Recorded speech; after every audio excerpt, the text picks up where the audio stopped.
السلام عليكم، ازيكم يا شباب؟ يا رب تكونوا كويسين. ان شاء الله النهارده معانا رابع فيديو شرح التاسك معانا ان شاء الله في الراوند. وبرضه بنكمل في جزئية التولز البسيطة، لكن اللي بتطلعوا الاوت كم بتاعها رهيب يعني. التول بتاعت النهارده معانا هي اكسبلين بيبر، ودي تول مهمة عشان برضه اعرفكم بيها كنبذة يعني بسيطة. هي تول بتقدر ان هي تقرا معاك البيبر وتشرح لك اي باراجراف جوه البيبر انت مش فاهمه. فالتول دي تقدر تقول عليها بتقرا معاك البيبر وانت بتقرا البيبر يعني. بتساعدك في قرايه البيبر بشكل رئيسي. مش تعويض كامل عن البيبر، يعني هي مش تمسك لك البيبر تقراها لك كلها، لا هي بتشرح لك الاجزاء اللي انت ما فهمتهاش في البيبر. يعني ما بتعتمدش عليها اعتماد كلي وانت بتقرا، انت اوريدي بتقرا لوحدك، لكن هي بس عامل مساعد. طيب في البدايه نقدر ان احنا بعد ما نسجل على التول بالجيميل بتاعنا، دي الانترفيس بتاعتها. تقدر تدخل الاول هنا على الاكونت بتاعك على السيتنج. لما تخش تلاقي هنا preferred language، انا محددها Arabic، حددها برضو زي Arabic برضو. طيب التحديد ده هيفيد بايه؟ التحديد ده هيفيد ان اي اوتبوت هيطلع لك هيبقى بالعربي. يعني ايه؟ يعني لو انت مثلا عايز تفهم حاجه حاسس انها معقده بالانجلش، مصطلحات صعبه جدا بالانجلش، وعايز تفهمها in Arabic، لما تعمل كده اي اجابه هو هيطلعها لك ايه؟ هيطلعها لك in Arabic. تمام؟ فنيجي مثلا هنا نعمل ابلود. عايز برضو اعرفكم ان التول دي لا تتعامل الا مع البيبرز اللي عندها بي دي اف فقط. يبقى بتتعامل مع البي دي اف بس. يعني اي بيبر ملهاش بي دي اف للاسف التول مش هتعرف تتعامل معاها. هي ما بتتعاملش حتى مع الدي او اي بتاع التول بتاع البيبر قصدي، هي بتتعامل مع البي دي اف دايركت. هنعرفكم ازاي ان شاء الله في التول الجايه اصلا اللي احنا هنشرحها التاسك الجاي، هتعالج النقطه دي ازاي. تمام؟ فما تقلقوش يعني.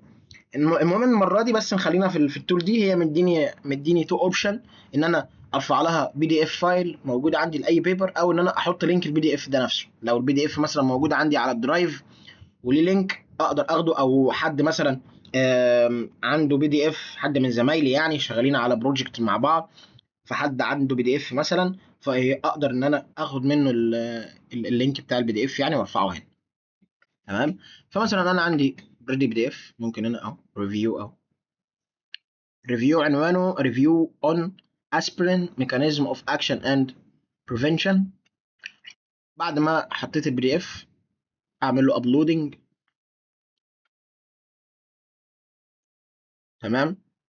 دلوقتي هو بيعمل ابلود اهو، حمل لي البي دي اف عنده خلاص. طيب تعالوا بقى نشوف ازاي هنتعامل مع. في الاول البي دي اف بيبقى موجود هنا، طبعا تقدر تعمل سلايدز من هنا بس بياخد وقت شويه عقبال ما يتحول البي دي اف لسلايدز. البي دي اف هنا بيبقى معروض. الواجهه دي او السكشن ده بيبقى فيه ثلاثه اوبشن: اوفر فيو، واكسبلين، وتشات. للاسف التشات معموله بس للنسخه المدفوعه، يعني انت مش هتعرف تستخدم غير الاكسبلين فقط. تمام؟ اما الاوفر فيو فهي بتديك يعني نبذه سريعه، تدي طبعا التايتل بتاع البيبر والاوثرز، واخيرا اللي زي تقدر تقول عليها نبذه بسيطه عن الايه البيبر دي. طبعا هنا في اوبشن جورنال كلاب، بس طبعا زي ما قلت لك ما يحتاج ان انت تبقى السلايدز موجوده، فهتقعد وقت شويه محترم عقبال ما يحول لك البي دي اف الى سلايدز. تمام؟ نبقى نشوف الاوبشن ده فيما بعد يعني. المهم ان احنا جايين هنا عشان الاوبشن ده بتاع الاكسبلين. فهو بيقول لنا select text to get definitions او summarize او explanations. فتعالوا مثلا نشوف مثلا الابستراكت.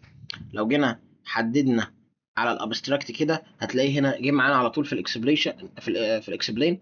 هتلاقوا برضو ان هو حاطط لي حاجه اسمها الاندرستاندينج ليفل. بيشوف انت في سنه كام، بيشوف انت فهمك عن الموضوع عامل ازاي، فبيسالك هل انت اقل من المرحله الاعداديه، يعني انت اصغر من المرحله الاعداديه. فلو انت سنك اصغر من المرحله الاعداديه هتجيب الاوبشن بتاع 5 years old ده. طب لا انا في المرحله الاعداديه يعني الميدل سكولر اهو، تعمل له كده. طيب انا لا انا في الثانوي يبقى هاي سكولر. طيب لا انا اندر جراديويتد، في الجامعه او جراديويتد الحمد لله، او اخيرا اكسبرت يعني طالب بقى دراسات عليا، طالب اوريدي اصلا معيد دكتور ايا كان يعني، تحضر ماستر ايا كان. فطيب الاوبشن ده وظيفته ايه؟ الاوبشن ده ان هو بيساعد التول ان هي تكون فكره عن المستواك التعليمي طبقا للموضوع يعني اللي انت عايز تسال عنه، وبالتالي بيسهل عليها عمليه اختيار الطريقه اللي توصل لك بيها الايه المعلومه. يعني اكيد مش هتوصلك المعلومه لو انت واحد اندر جراديويتد، مش هتوصلك المعلومه زي لو انت واحد اكسبرت يعني، فاهمني؟ اكيد شتان بين الاثنين. ده ممكن هتبسط له اكتر واللغه تبقى ابسط، لكن ده ممكن مثلا ما تهتمش باللغه قوي او التبسيط قوي، لان هو واحد اكسبرت فبالتالي اللغه عنده كويسه جدا والمصطلحات كويسه، فبالتالي مش هيحتاج التبسيط اللي زيه. انت فاهمني؟ فده الاوبشن ده بس هو بيسهل الشغل بتاع التول معاك يعني. فمثلا انا اندر جراديويتد واضغط مثلا اكسبلانيشن او اكسبليننج، هو دلوقتي بيشرح. بصوا بقى، بص الاجابه بالايه، الاجابه بالعربي. عشان الايه؟ عشان الاوبشن اللي انا اخترته preferred language in Arabic يطلع لي الاوتبوت عربي، ودي بصراحه ميزه جميله جدا. بيقول لك ان الملخص يشير ان الهدف من الدراسه هو تقديم نظره سريعه على تاريخ الاسبرين واليه عمله وتاثيراته على الجسم.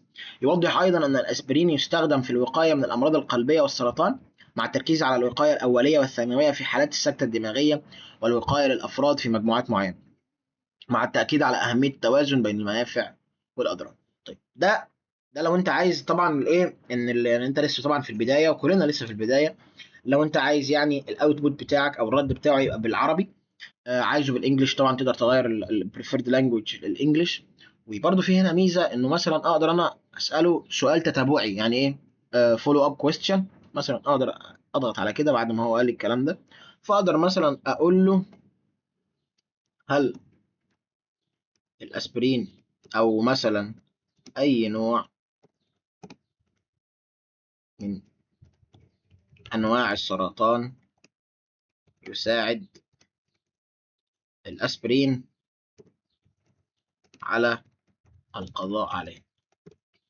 فمثلا سألته السؤال ده، فبيقول لك إن الأسبرين قد يساعد في تقليل خطر الإصابة ببعض الأنواع زي سرطان القولون والمستقيم وسرطان الثدي، ومع ذلك يجب استشارة الطبيب قبل استخدامه كوسيلة للوقاية من السرطان.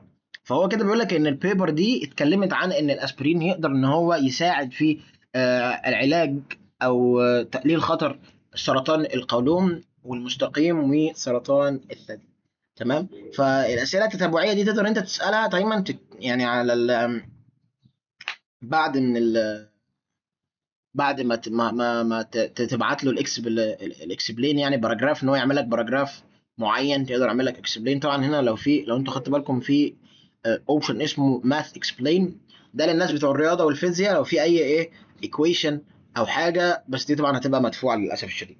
طيب اقدر برضو ان انا هنا اقول له اعمل لي ملخص شامل جميع النقاط الهامه التي احتوى عليها البحث.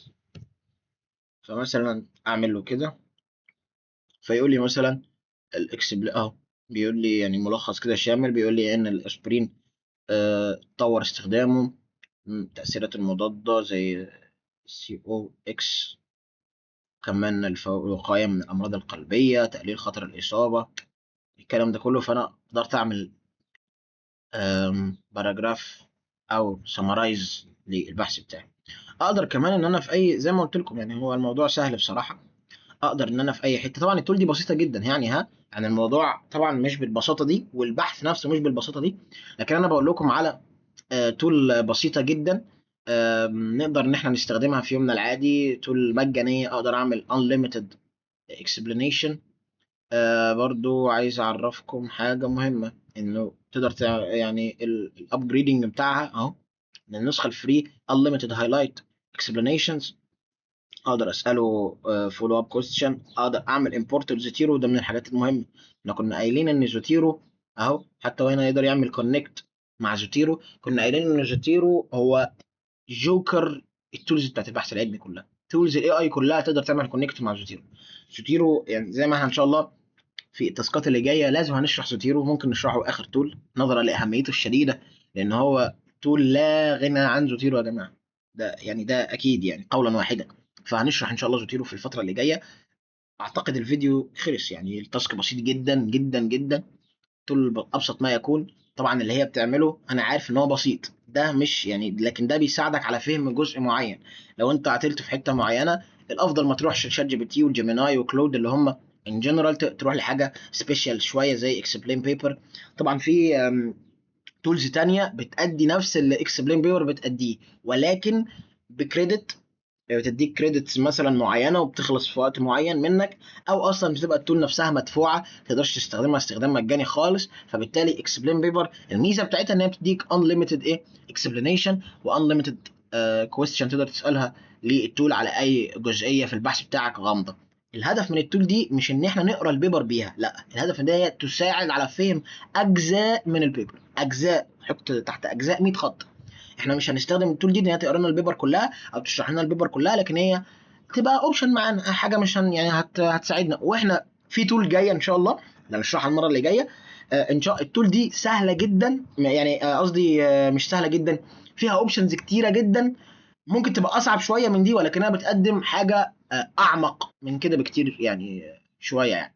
تمام. فاتمنى تكون التول واضحه بالنسبه لكم، الموضوع سهل يعني ما فيهوش تعقيد خالص.